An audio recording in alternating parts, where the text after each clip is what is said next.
आपको बेगूसराय सीट का समीकरण समझाते हैं, किन किन के बीच टक्कर है। चौथे चरण की टक्कर बेगूसराय की अब तस्वीर देख रहे हैं। विकास मंत्री केंद्रीय ग्रामीण गिरिराज सिंह मैदान में है बीजेपी की तरफ से, और पुराने कम्युनिस्ट नेता अवधेश राय सीपीआई की तरफ से ये चेहरे हैं। इन दोनों के बीच में कड़ा मुकाबला है। लगातार 2 बार के सांसद रहे हैं गिरिराज सिंह, 3 बार के विधायक रह चुके हैं अवधेश राय।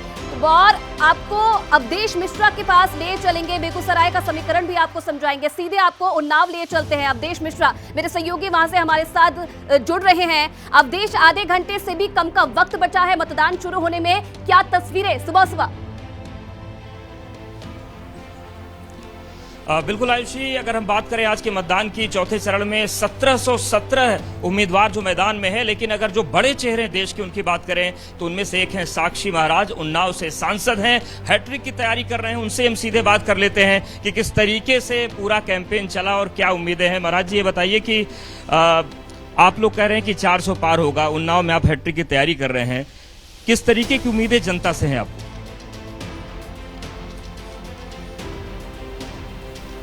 जिस विकास की सद्भावना को रखते हुए माननीय मोदी ने 10 साल तक सबका साथ, सबका विकास, सबका विश्वास, सबका प्रयास बिना भेदभाव के इस देश में काम किया है।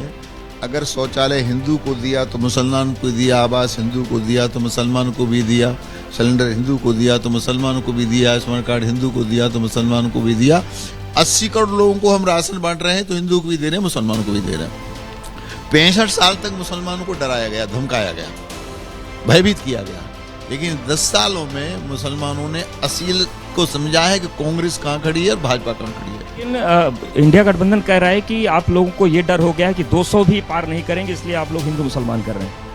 इंडिया गठबंधन पूरी तरह से किंग कर्तव्य विमूढ़ है, बौखला गया है। मोदी ने कह दिया 400 पार, तो मोदी की गारंटी को लोग गारंटी मानते हैं। 400 पार होगा, भारी बहुमत से मोदी जी सरकार बनाने वाले हैं। इंडिया गठबंधन इस लायक भी नहीं रहेगा कि विपक्ष में बैठने की इनको सीटें मिले। लेकिन राहुल गांधी, प्रियंका गांधी कह रहे हैं कि आप लोग मंगल सूत्र पर इसलिए आ गए क्योंकि आपको मालूम है कि जनता से आपका सूत्र टूट रहा है। जनता समझ गई है कि आप लोग रोजगार की बात नहीं करते, महंगाई की बात नहीं करते। ये आरोप आप पर लग रहे हैं। देखिए, जब से देश आजाद हुआ तो देश की आजादी लड़ रहे उन शहीदों के साथ कांग्रेस ने अन्याय किया। कतर से अगर 7-8 लोगों को मोदी बचा सकते हैं, फांसी उनकी टाल सकते हैं, तो ये भी शहीदों को फांसी लगने से भगत सिंह आदि को बचा सकते थे। पर इनकी नीति ठीक नहीं थी, नीयत ठीक नहीं थी। उसके बाद इन्होंने देश का बंटवारा करवा दिया। देश का बंटवारा करने के बाद लाखों हिंदुओं का इन्हें कत्लेआम करा दिया। आप मीडिया से हैं, ट्रेनें भर भर के आ रही थी पाकिस्तान से हिंदुस्तान में, उसके बाद भी बंटवारा ठीक नहीं हुआ। तो ये कांग्रेस हिंसा में, बंटवारे में विश्वास रखती है। स्वर्ण मंदिर पर आक्रमण किसने किया था? सिखों का नरसंहार सारे देश में किसने किया था? कश्मीर से पंडितों का पलायन किसने कराया था?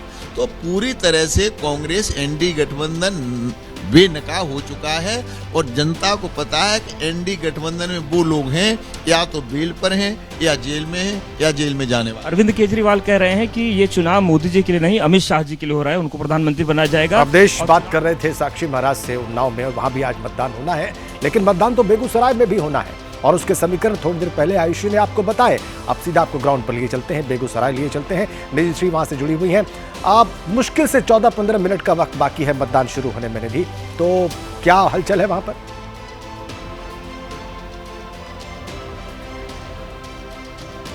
बिल्कुल, देखिए इस वक्त मैं रामधारी सिंह दिनकर की जन्मभूमि बेगूसराय में हूँ। एक जमाने में लेफ्ट का गढ़ हुआ करता था, लेकिन पिछले 2 बार से गिरिराज सिंह बीजेपी के सांसद रहे हैं और इस बार भी किस्मत आजमाने के लिए मैदान में उतरे हुए हैं। सबसे पहले मैं आपको पोलिंग स्टेशन दिखा दूं, मेरे ठीक पीछे है।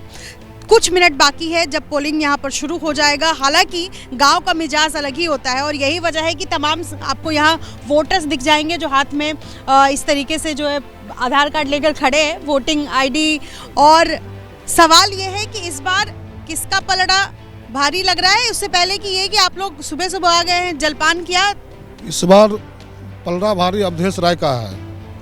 पूरे बस्ती अवधेश राय के पक्ष में है, क्योंकि गिरिराज सिंह जब से जीते हैं एक बार भी मिलने नहीं आए, यहाँ पर नहीं आए। आपको क्या लगता है? जी, गिरिराज जी 5 ये 5 सालों से यहाँ के सांसद रहे हैं। यहाँ पे पूरे बेगूसराय में 72,000 करोड़ का काम हुआ है। अब वो केंद्रीय मंत्री हैं, पूरा देश उनको घूमना है, पार्टिकुलर किसी के घर पे घूमना पॉसिबल तो नहीं लगता है। यहाँ नीतीश जी के, हम मोदी जी और नीतीश जी के विकास के कामों को लेकर के आगे आए हैं और इस बार भी 4,22,000 का आंकड़ा पार करते हुए वोटर उत्साहित है वहां पर। निधिश्री, इस बात से चीज से तो ये बिल्कुल साफ जाहिर हो रहा है और सबके अपने अपने अलग मत हैं, होने भी चाहिए, लोकतंत्र की खूबसूरती है। औरंगाबाद लेकर चलते हैं आपको महाराष्ट्र। कृष्णा ठाकुर वहां से कनेक्ट है। कृष्णा, वहां पर बस कुछ मिनट पहले, वोटिंग से कुछ मिनट पहले की क्या तस्वीर है, दिखाएं।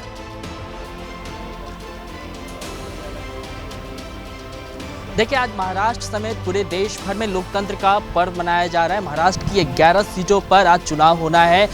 वोटिंग शुरू होने में कुछ ही मिनटों का वक्त बचा हुआ है और मैं इस वक्त मौजूद हूँ सबसे ऐतिहासिक शहर महाराष्ट्र के छत्रपति संभाजी नगर में। संभाजी नगर में शिवाजी हाई स्कूल, ये स्कूल है जहाँ पर पोलिंग बूथ बनाया गया है, साजो सजावट की गई है। 7 बजे का समय दिया गया है जब यहाँ पर पोलिंग शुरू होनी है, लेकिन उससे पहले ही आप देखिए कि वोटर्स जो हैं वो हर उम्र के वोटर्स आपको यहाँ पे दिखाई देंगे। वोटर में जो है वो काफ़ी एक्साइटमेंट देखा जा रहा है। आपको अगर संभाजी नगर सीट की अगर बात बताए तो यहाँ पर जो मुकाबला है वो त्रिशंकु मुकाबला है। यहाँ पर AIMIM के एकमात्र सांसद हैं इम्तियाज जलील, उनका मुकाबला शिवसेना UBT से है और शिवसेना से है। शिवसेना यानी कि शिंदे गुट से संदीपान भुमरे उनको उम्मीदवार बनाया गया है, जबकि UBT ने यहाँ के 4 बार के सांसद रह चुके चंद्रकांत खैरे को अपना उम्मीदवार बनाया है। जबकि निर्दलीय का जिक्र करना यहाँ पे इसलिए जरूरी हो जाता है क्योंकि हर्षवर्धन जाधव जो कि पिछले बार निर्दलीय चुनाव लड़े थे, उन्होंने करीबन 2.5 लाख से ज्यादा वोट दिया था। तो इस बार ये देखना होगा कि छत्रपति संभाजी नगर की जनता किन्हें चुनती है। मेरे साथ यहाँ पर कुछ लोग मौजूद हैं, उनसे पूछने की कोशिश करेंगे। साहब, अपना नाम बताइए और वोटिंग शुरू होने में महज अभी कुछ ही मिनटों का समय बचा हुआ है। आप लोगों के पास कौन कौन से मुद्दे हैं, क्या आप लोग मन बनाकर आए हैं कि किन किन मुद्दों को लेकर वोट करेंगे?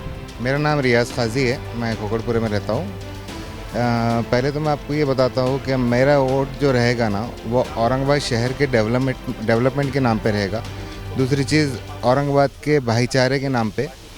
और मुद्दे हमारे तो काफ़ी सारे ये 5 सालों में सॉल्व हो चुके हैं और हम एक एजुकेटेड पर्सन को अपना फिर से मेंबर ऑफ पार्लियामेंट देखना चाहते हैं। ठीक कृष्णा, आ गई बात विकास के मुद्दे पर, भाईचारे के मुद्दे पर वोट देने जा रहे हैं वहाँ के वोटर जिनसे आप बात कर रहे थे। और AIMIM का फैक्टर भी यहाँ पर है, दिलचस्प है, इस पर सबकी नजर रहेगी। जैसे ही घड़ी का काटा दोपहर 2:30 पे आए, बबीता जी का दिल सास बहू साजिश के लिए मचल जाए। और ये है इनकी बहू, पूरे दिन ऑफिस की टेंशन हो जाए गॉन जब ये करें अपना फेवरेट शो फ्री टाइम पे ऑन। इनकी तरह आप भी देखें अपना फेवरेट शो अपने टाइम पर और डाउनलोड कीजिए ABP लाइव ऐप अपने स्मार्ट टीवी पर।